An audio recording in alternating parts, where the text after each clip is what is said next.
This video is going to be a review of the 8mm and Super 8 Reels movie Digitizer.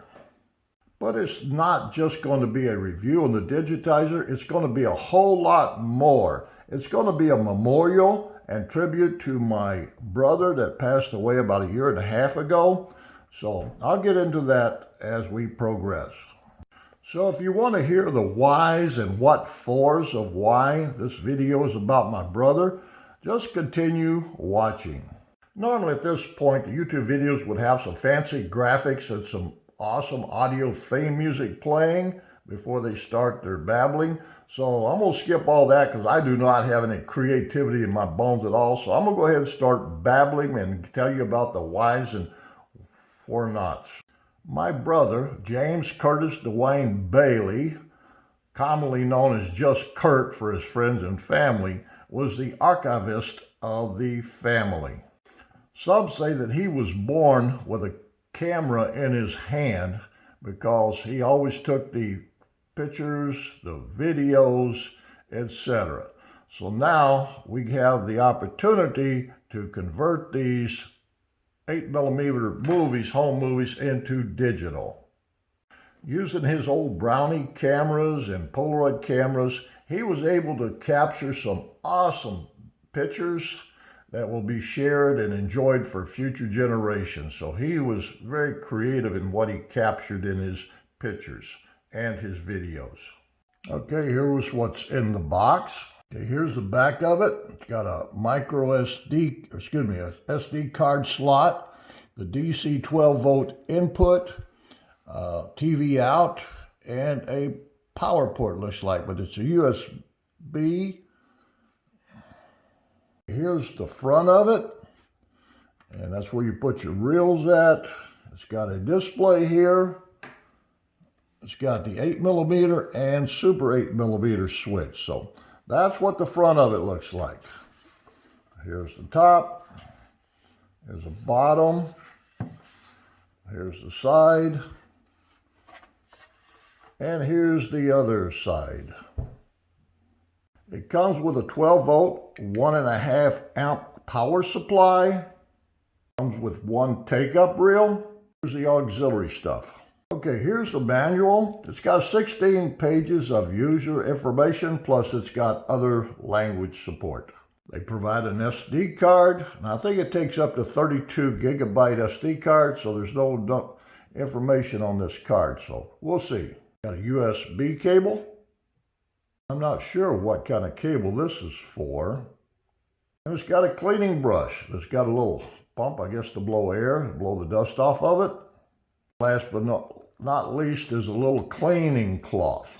Before I get into the review, this is the camera that he used to create these reels with, and I have no clue how to use it. But that's what he used back in the olden days, if you will.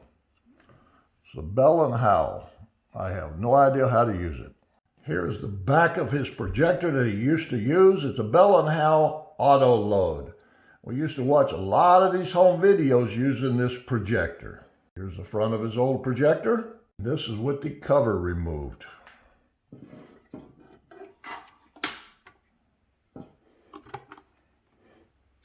And that's how the projector worked.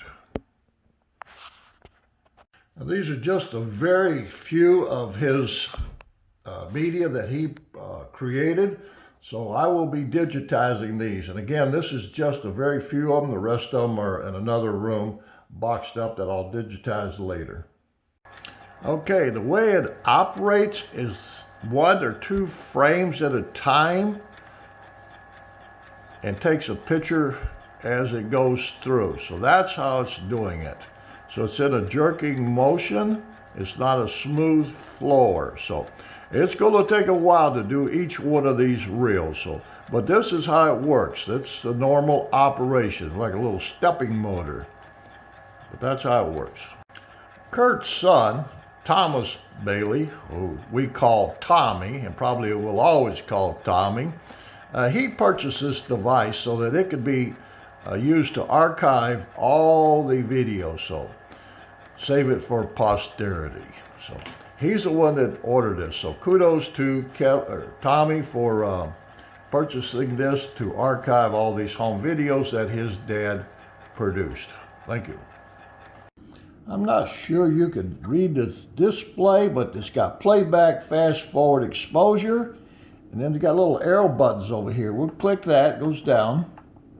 Now it says frame adjustment, sharpness, language, USB, format, and default settings. So if you mess anything up, you can always go back. Okay, that's the version number. So anyway, that's the settings on that. And then there's an on-off button. You push that, turn it on. And here is your start-stop button over here, and a mode button here. And that's how you get to the mode. So that's all there is to the settings. Okay, now you put your reel here. It's got the solid line. The dotted line is for the rewind. The solid line is how you run it through. Then you open this little slide up here. This opens up that. I don't know if you can see it or not. But inside here, there's little white tabs down at the bottom. Yeah, I think you can see them right there. Okay, the tape has to go underneath those two little white tabs, through around over here, underneath there, around that one, and then you hook it into the reel, the slide on the reel. So that's all there is to it. Everything is manual. There is no automatic anything on this device. So I'll go ahead and load it up and let you see what it looks like after it's loaded. Okay, they provided little adapters that you have to use because obviously it's too big a hole to fit on that. So you have an adapter that you put in and put that on. In order to rewind it after it's got done recording, you swap the reels. So this reel was over here and vice versa. So we had to swap them, and it just basically goes through here, across that one, and into here. And everything is manual. There's no automatic of anything. So here we go to fast forward. I don't know if you can read that, but it says fast forward. So we'll go ahead and click OK. And then it says no or yes. We're going to go ahead and hit the arrow, which changes it to yes. So now we're going to click OK. Please take away film. Don't really know what that means, but okay, there we go. Now it's fast forwarding. So now we're rewinding the reel.